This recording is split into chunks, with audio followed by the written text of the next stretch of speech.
morning. About a year ago, I was contemplating how my school year had gone, and I found myself particularly concerned about a problem related to my senior research paper. It's a huge assignment.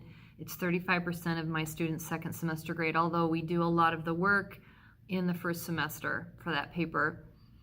Unlike previous years, a huge number of my students turned it in quite late. In fact, going into spring break, I was used to having maybe 10 missing papers, and I had 60.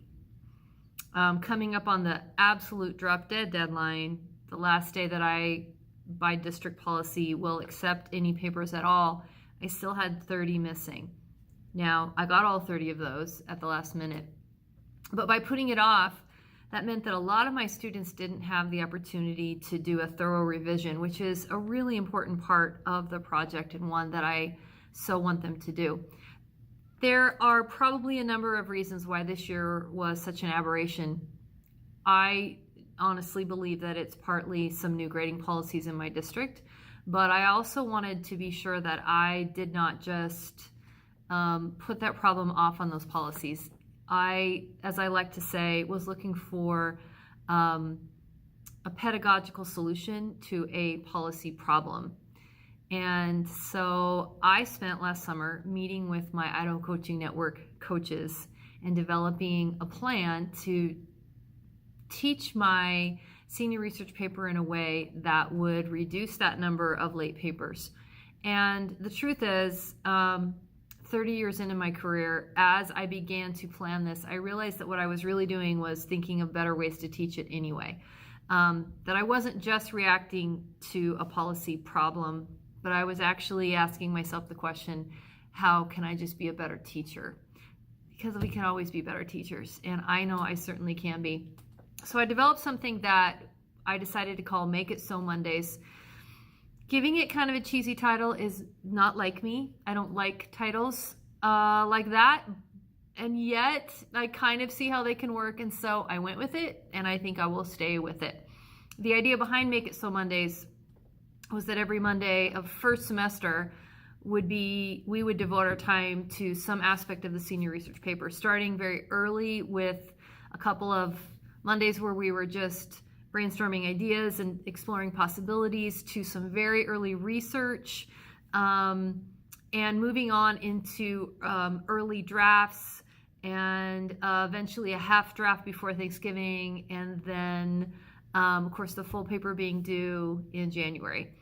My data tells me that this plan worked really well in the following way. As I went into spring break this year, instead of having 60 missing papers, I had 2 missing, and I had another 2 that were not yet passing. They had been turned in, but they didn't have a passing grade yet.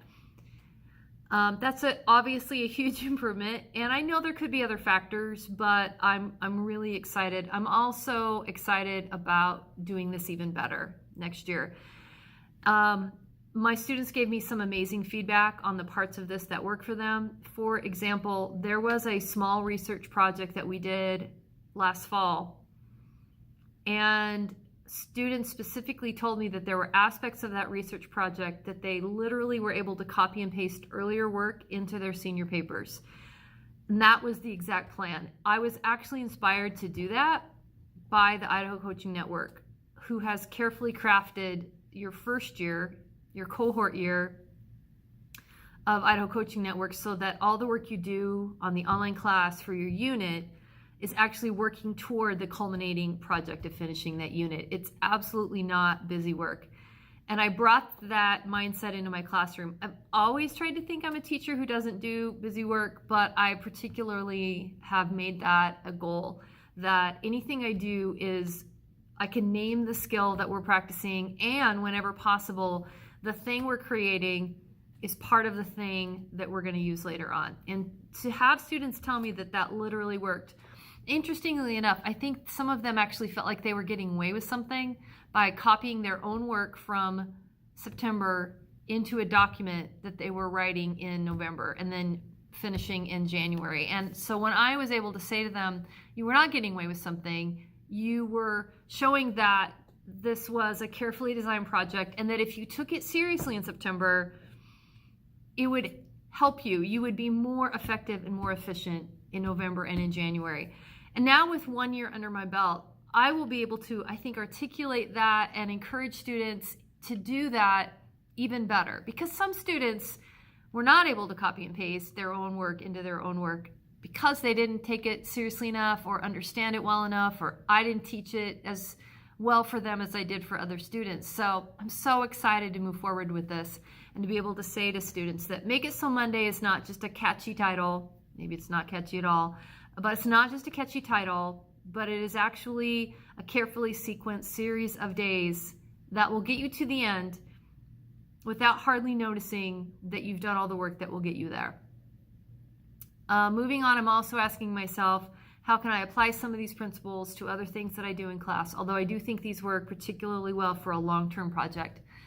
And there are ways that I think, for the first time, I also applied some of these principles to the teaching of the senior presentation aspect of this in the spring. I'm so grateful for this opportunity to work with the Idaho Coaching Network and to continue to improve the art and the craft of teaching.